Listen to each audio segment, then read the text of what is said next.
Assalamualaikum warahmatullahi wabarakatuh. Halo teman-teman, apa kabar hari ini? Aku berharap kalian sehat selalu ya.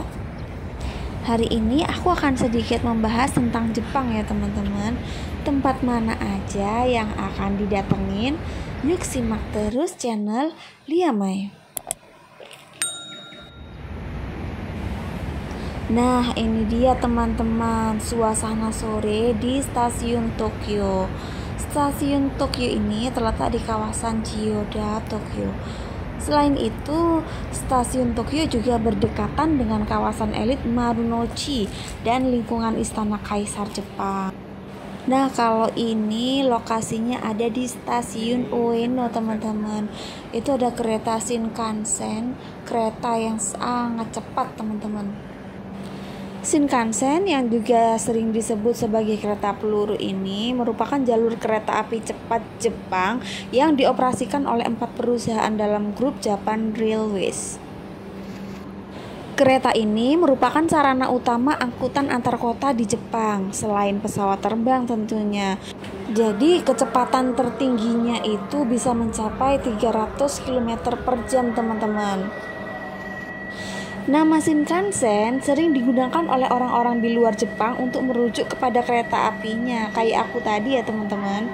Tetapi kata ini dalam bahasa Jepang sebenarnya merujuk kepada nama jalur kereta api tersebut. Jadi Shinkansen dibuka pada 1 Oktober 1964 untuk menyambut Olimpiade Tokyo. Jalur ini langsung sukses teman-teman, bisa melayani 100 juta penumpang kurang dari 3 tahun sejak dibuka pada tanggal 13 Juli 1967.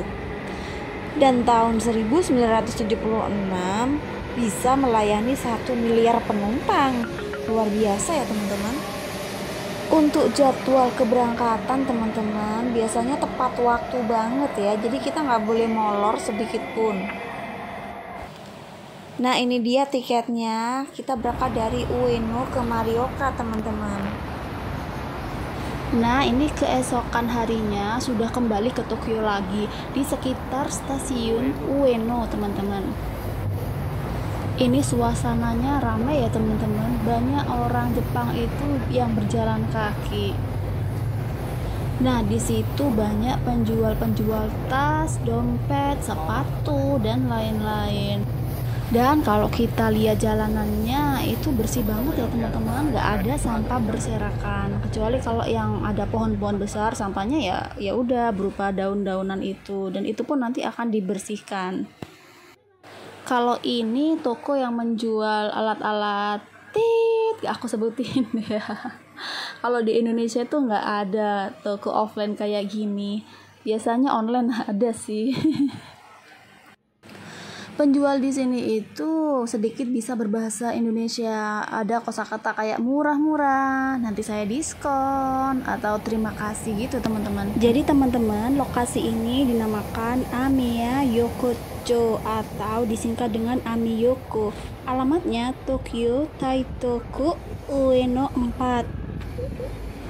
Ameyoko adalah jalan pasar yang sibuk di sepanjang jalur Yamanote Line antara stasiun Okachimachi dan Ueno. Ameya Yokocho itu artinya gang toko permen, karena permen biasanya dijual di sana. Atau ame juga berarti Amerika, karena banyak produk Amerika dulu tersedia di sana ketika jalanan menjadi tempat pasar gelap pada tahun-tahun setelah Perang Dunia Kedua gitu teman-teman. Ameyoko ini terletak di bagian timur wilayah kota tua teman-teman, dan jalanan ini menyokong kehidupan penduduk setempat. Ada banyak pemasok makanan yang menjual dari mulai ikan segar, hasil bumi, dan berbagai hal lainnya. Jalanan ini terkenal selalu ramai dengan pelanggan. Kebanyakan toko berukuran kecil tetapi menjual bermacam-macam produk. Kebanyakan juga jualan mereka habis sebelum mereka menutup toko di penghujung hari. Oh ya, ini bukanya dari jam 10 pagi sampai jam 8 malam. Tapi kalau untuk restoran kuliner gitu, bukanya sampai larut malam, teman-teman. Ini dia salah satu toko yang menjual oleh-oleh. Di sini orangnya bisa bahasa Indonesia ya teman-teman. Ternyata karena tempat ini itu sering didatangi oleh orang Indonesia, terutama TKI gitu. Dan jangan khawatir, mereka juga bisa sedikit bahasa Mandarin atau bahasa Inggris. Ini masih pagi loh teman-teman, dan banyak orang Jepang, khususnya laki-laki itu ya, antri banget di sini. Antri apaan sih ini? Ternyata mereka itu antri mau ngegame. Kalau di sini namanya dingdong. Kalau kita bicara soal budaya mengantri, semua orang tahu bahwa Jepang itu jagonya.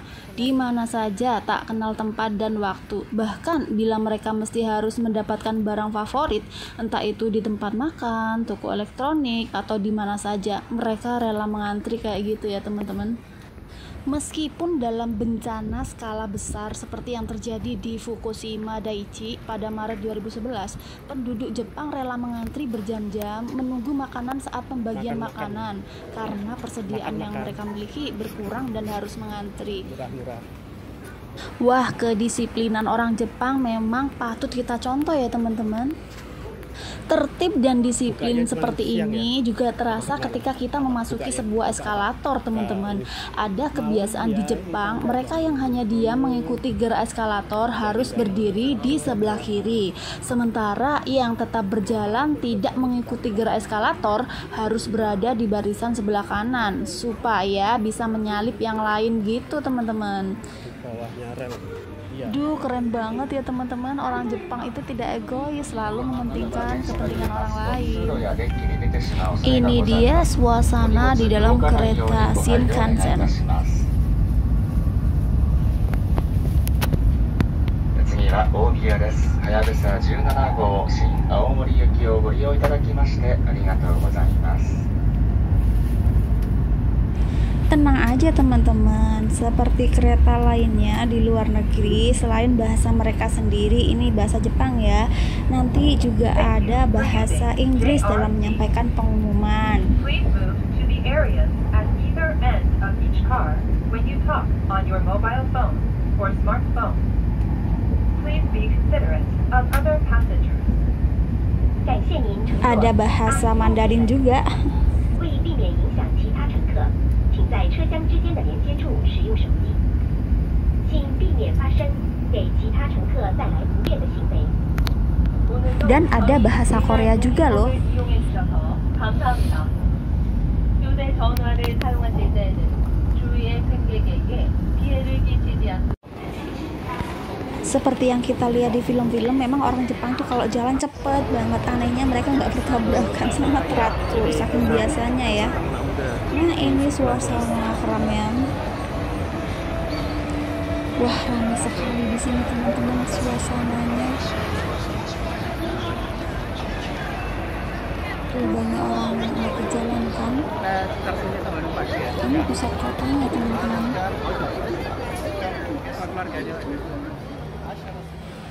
Nah, ini kita mau ke kuil Meiji atau Meiji Jingu, berlokasi di Shibuya, Tokyo.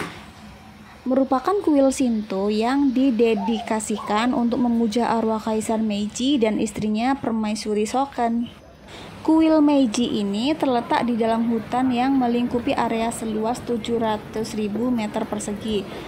Area ini ditutupi oleh hutan evergreen yang terdiri dari 120.000 pohon dengan 365 spesies yang berbeda, di mana pohon-pohon ini disumbang oleh masyarakat Jepang dari berbagai kalangan pada saat kuil ini mulai didirikan. Hutan ini sebagian besar dikunjungi sebagai tempat rekreasi dan relaksasi di pusat kota Tokyo. Satu lagi bangunan yang tidak boleh dilewatkan ketika ke Tokyo adalah Asakusa. Asakusa adalah tempat wisata terkenal yang menjadi salah satu simbol Tokyo. Sebagai distrik perdagangan, Asakusa menyokong perdagangan dan seni tradisional sejak zaman Edo. Saat ini pun barisan bangunan bernuansa zaman Edo dan toko-toko yang berdiri sejak lama pun masih ada dan menjadi lokasi favorit para wisatawan asing. Apalagi sejak tahun 2012 berdiri tower listrik Sky Tree yang tingginya mencapai 634 meter. Asakusa memulai start barunya sebagai kota yang menggabungkan tradisi dengan teknologi tinggi. Nah, itu dia tadi teman-teman, jalan-jalan ke Tokyo-nya ya. Cuman sedikit, tidak terlalu detail, nggak apa-apa ya. Yang penting tahu suasana di Tokyo. Oke, terima kasih sudah menyimak sampai akhir. Wassalamualaikum warahmatullahi wabarakatuh.